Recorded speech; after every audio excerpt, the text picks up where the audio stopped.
Good morning from what I believe is called Limby Park. Leanby. I always say those names wrong. There's Levi Park in Houston. Or is it Levy? I don't know. That's a Jewish name. I'm sure I should probably know. But I don't. What's more, I don't care. My dog doesn't like it, so we don't go. My dog doesn't like the dog park. And my dog doesn't like being on leash for the rest of the park, so that's not a place we frequent. So who cares what it's called? This one's called Limby, Lembi, I guess. I think I'm in the right spot. And I'm out here about to get started for work.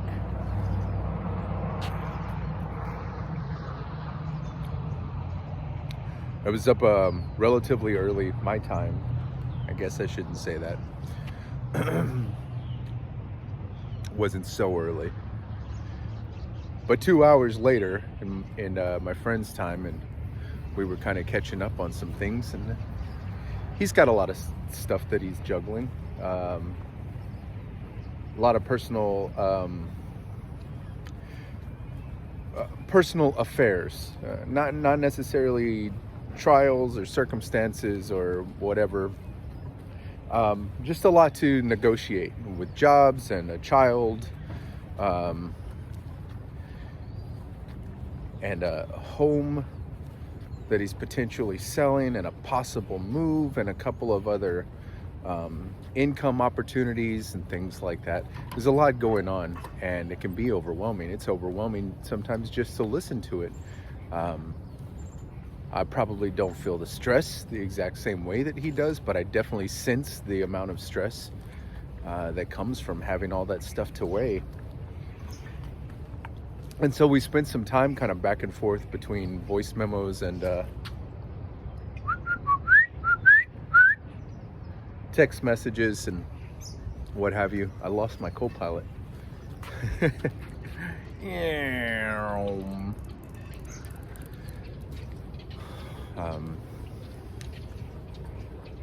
But you know what's funny, when somebody comes to me with an issue or a host of issues, or when somebody comes to you, it's very likely you're solution oriented, and so you're offering what you think to be potential solutions. It's important to realize that a lot of times people don't want that. That's not what they're asking for. That's not to say that was the case this morning, but the reason I bring that up is because a lot of times your solutions or your proposals, it's not that they're getting shut down. It's that somebody's coming to you with a lot of weight, and more than a resolve for the issue that they're coming to you with, they're looking for some sort of alleviation from that weight. And that can come sometimes in the form of just listening, which is very important and not as easy as it sounds. To listen to somebody is a very unique skill set, and one that has to be developed. It doesn't involve your ears. It involves your mind being conscious and focused on this individual and listening, not for what they're saying even, but maybe for what they're not saying. Sometimes they just want you to sympathize with them. I know how that feels. You're not alone. That's an important one. People need to not feel alone sometimes.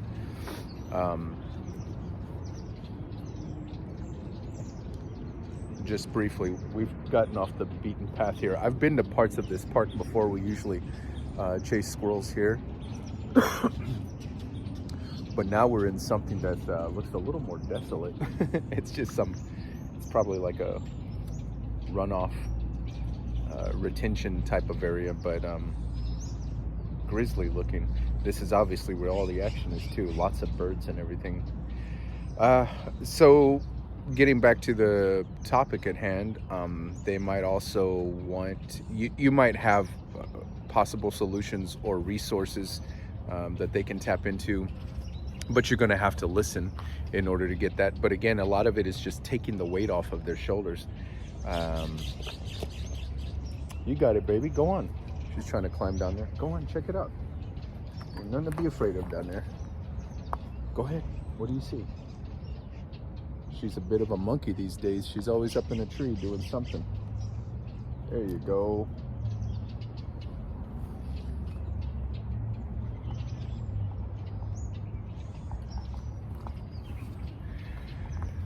So taking the weight off, I know that's the case for me a lot of times. It's not the pressure, it's sometimes you even get off on the pressure. Like, yeah, I want the juice, you know. It's like the one thing that I found to be overwhelmingly stressful for me personally is just to have a routine, predictable, formatted life with relatively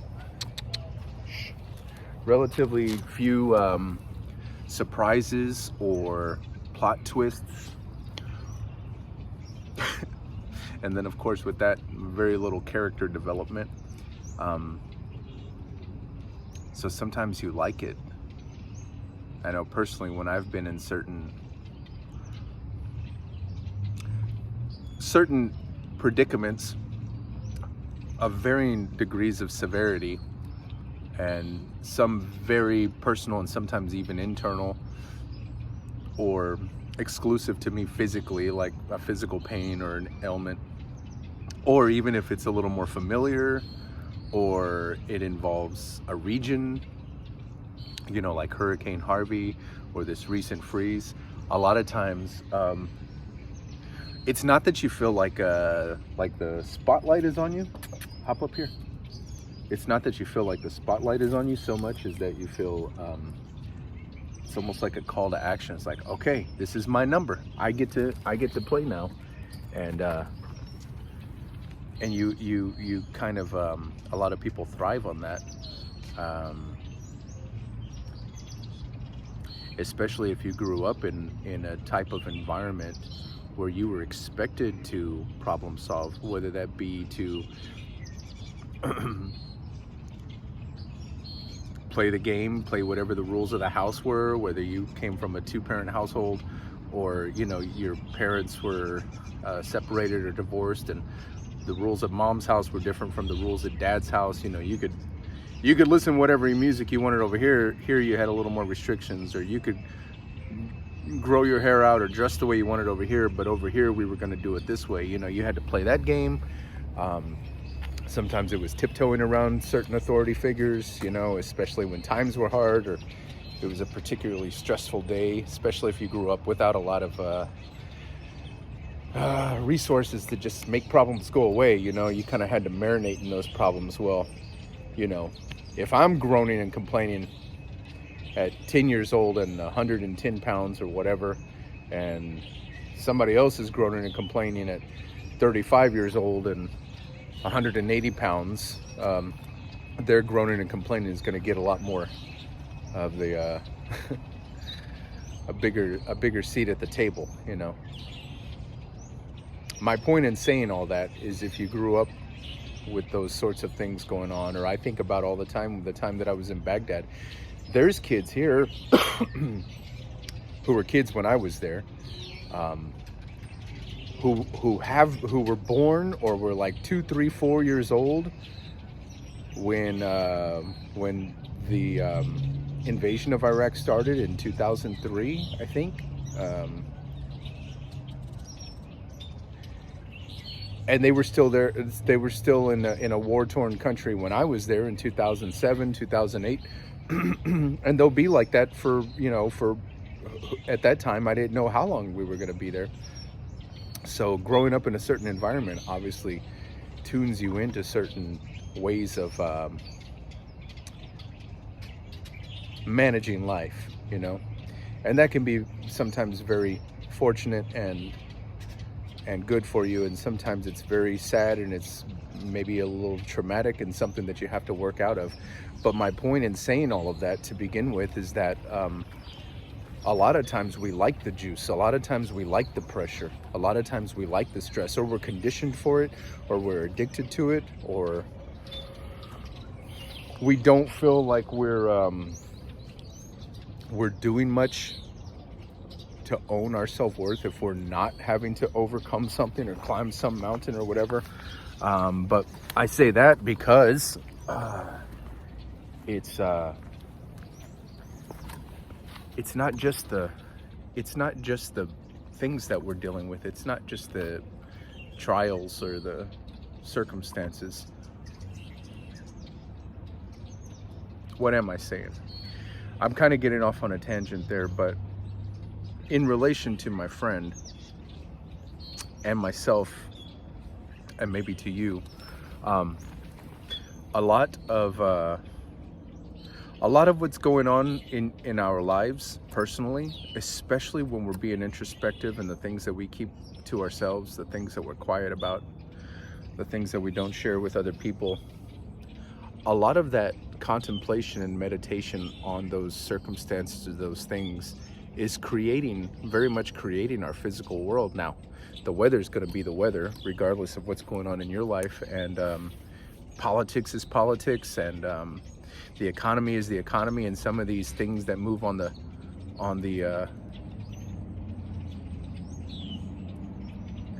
macro level are going to go on with or without our intervention on an individual level. But on the micro level, our relationship with our family, our productiveness at work, our success in pursuing our own personal goals and things of that nature, a lot of those things can be manifested just by the way that we think about our problems and our circumstances.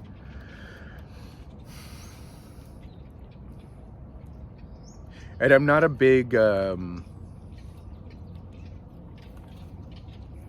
at this clown. I'm not a big, well, I want to say that I'm not big on like magnetism and manifestation and speaking things into existence. And what I should say is that there's definitely an element of that that's a little more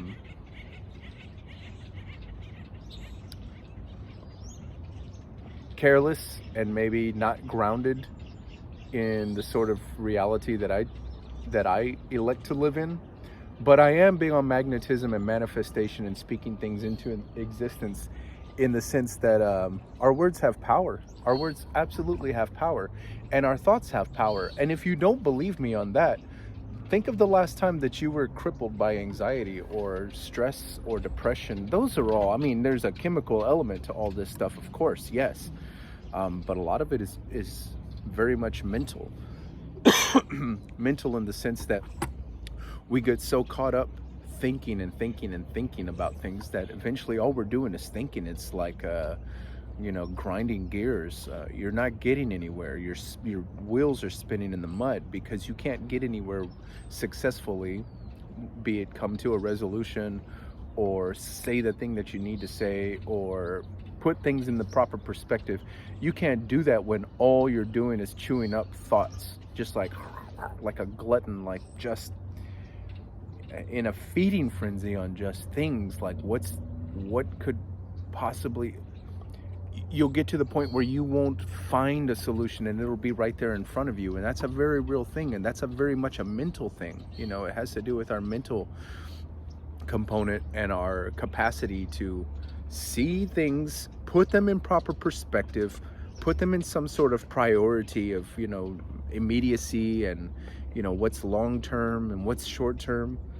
And if you can't do that, it will physically cripple you right where you are. And so if that's true, then the opposite is true, being that if you can get over that hurdle, you all right, Pocahontas? If you can get over that hurdle, then you can see things the way that they, in a different light, with a different perspective, and you'll be a lot more effective in organizing a plan to be successful. So my thing with this friend of mine is you don't want to be cavalier, you don't want to blow it off, and it has nothing to do with listening. So you don't say it whenever you're listening, whenever you're lending your ear, giving your shoulder for somebody, and bearing some of the load or some of the burden of their worries, of their concerns and their circumstances, this isn't what you say. But you kind of know it's going to be all right. You know it's going to work out.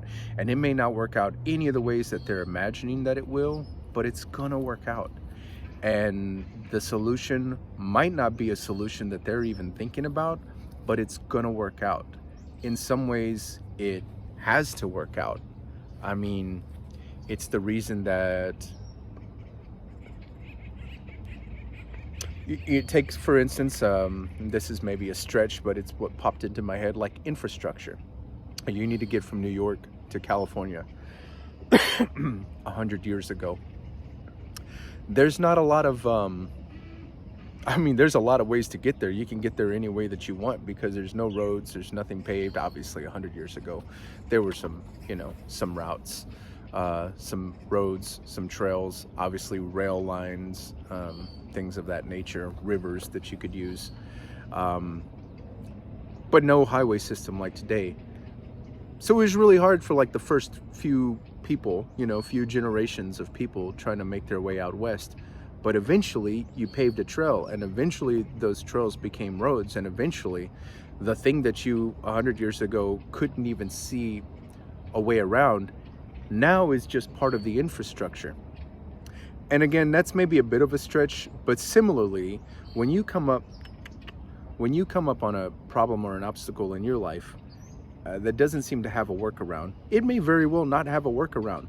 And you may just have to get through it by putting one foot in front of the other, using a little bit of brute force, and just not quitting. I mean, you could have made it from New York to Kansas City and said, you know what, I've had it.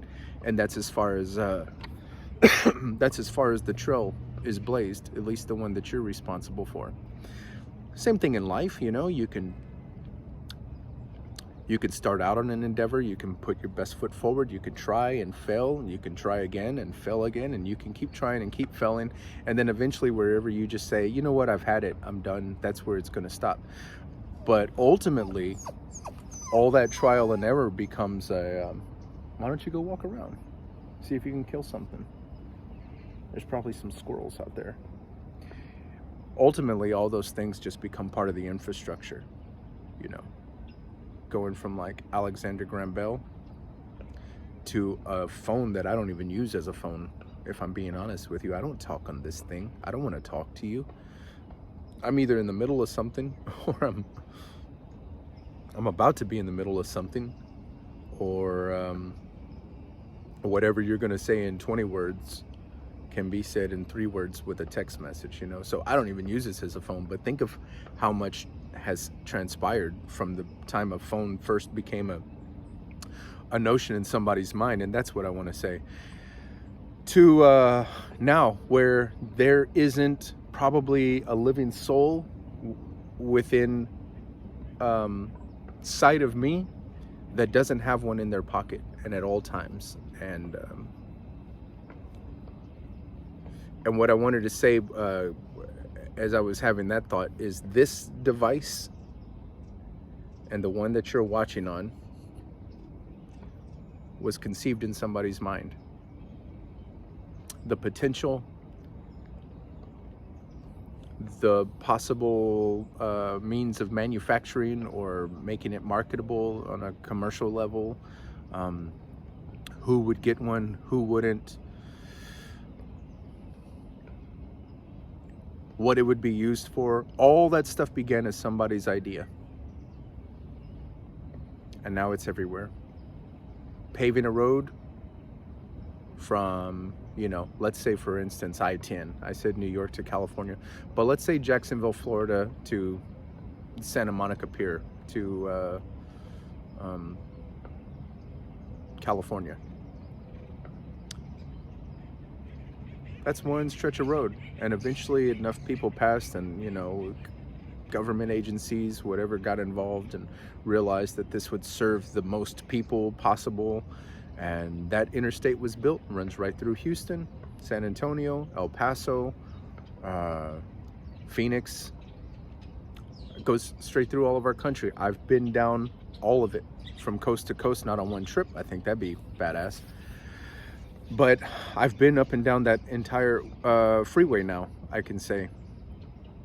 But it all began as somebody's idea, and that idea is cultivated and tried and tested, and failures are found or weak points are found, and then it's, you know, I mean, maybe they were thinking about building it with brick at one point. Well, that's economically not feasible, would take too much time, be too much cost for repairs and maintenance. Okay, well, let's build it with whatever, and they finally land on whatever they use now, cement, asphalt, whatever combination of those things that they construct roads out of. Same thing for a telephone. Can we get a signal from point A to point B? And what would that mean for communications? Fast forward however many years it's been, now everybody's communicating. There's people communicating that you don't want to hear from, and that's on the macro level. But on the micro level, it's the same thing. If you can conceive of a solution for something, it may not be the solution that you wind up with. But in as much as we are attracting the things that we want, if you're solution minded and you're looking for solutions, you're probably going to find solutions. If you're problems minded and you're looking for problems, you're looking for circumstances, or you're looking for excuses, you're going to find excuses. The quote that I wanted to share with my friend, and again, it wasn't an appropriate time because I wasn't there to pep talk him. I think I was there mostly just to be a sounding board, because who wants to talk about this stuff first thing in the morning? So if he's talking to me about it, it's probably been weighing on his mind for a while. So the thing I wanted to say to him, and I'm not going to remember the quote exactly, but something to the effect of, if it's important enough to you, you'll find a way. And if it's not important enough to you, you'll find an excuse. And that's a maxim that I don't always have it in my head, but I do live by it. And anytime that it does pop into my head, I try to put it in front of me mentally on my mental dashboard, so I can think like that for at least a few hours of that day and kind of get in the habit. Like a fundamental, like, any sort of weapons training or room clearing or something that you would do in the army. You just go over it, and it becomes muscle memory. Same thing with something like that. Look for a solution. Look for a reason to make it a priority. Figure out how you're going to get out of it. And more than anything, while you're doing all that with your brain power and your arms, sit your ass firmly in the knowledge that it's going to work out. Some way it's going to work out. It always works out until it doesn't, and then you won't be here anymore for that. But in the meantime, as long as you keep pushing, and as long as you keep putting one foot in front of the other, and as long as your resolve is not so much to get over this one thing, but just not quit in general, just not make that a part of your, I'm not saying that there's not opportunities or places when quitting or taking a step back or reevaluating and coming at it from a different place are not the viable option. But just don't quit in the sense that, it got hard, I'm gonna stop. I don't see a solution, I'm gonna stop. And if you can do that, I think you end up muscling through a lot of stuff. I think you wind up muscling through a lot of things anyway. The only thing now becomes the matter of mental practice, and how do you put those things in perspective so that you can sleep at night, and so that you're not a burden to, everyone around you by just carrying this weight. That's really not even a weight, it's just a matter of perception. So, some food for thought. I'm gonna hang out with this clown for a while, and I've got some work to do, and I've got some planning to do for my own coming days and weeks, so I'm gonna work on that. But I wish you well, and I hope this finds you well. And if you're going through something, try some of those practices. Remind yourself, not that this is gonna work out, remind yourself of all the other times that it did work out, and how it worked out, and how much you had to do with that, and sometimes how very little you had to do with that, and how much better you felt once you got through it, and what it took. A lot of times you don't know the answer. That's okay. I don't know the answer. If I knew the answer, I wouldn't be here. And maybe this is the answer. So just keep it in perspective, man. Don't allow yourself to trip too hard. By trip, I mean freak out. And don't let these blessings pass you by, man. This stuff is great. However old you are, you're never going to be this young again. There's something to say about that, you know? You have as much time, and you are probably in as physically fit, you want to hop up? As physically fit a place as you're ever going to be. So you're as capable of doing anything right now as you'll ever be. So enjoy it. The birds are chirping, the sun is shining, or it's raining wherever you are. The grass is breathing, the trees are breathing. You can smell the oxygen. You can feel it. Don't let all this pass you by worrying about some nonsense that, you know, if the economy crashed and there were no jobs to look for, and God forbid, your house burned down and your truck was stolen, your car was crashed into,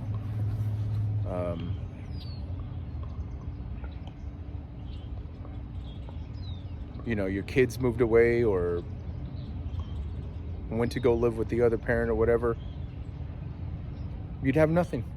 You'd have nothing. You'd be perfectly fine. I'm not saying that's a good situation, especially where your children, your family are involved. But, you know, if you didn't have those things to worry about, you'd probably cease to worry.